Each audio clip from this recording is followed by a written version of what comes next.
Hello friends, in this video I will show you how to fix program won't maximize from taskbar on Windows 11 or Windows 10. So to resolve this problem, click on Start, search Task Manager.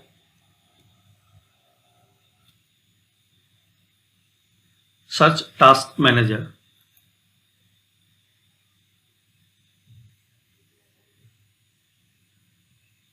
Now in this list you have to find out Windows Explorer, this yellow icon. Right click on it and select Restart.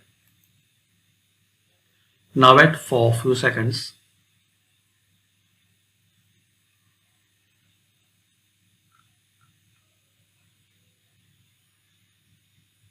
Now close it and try to open that program. Hopefully this method will resolve program won't maximize problem from taskbar on Windows 11.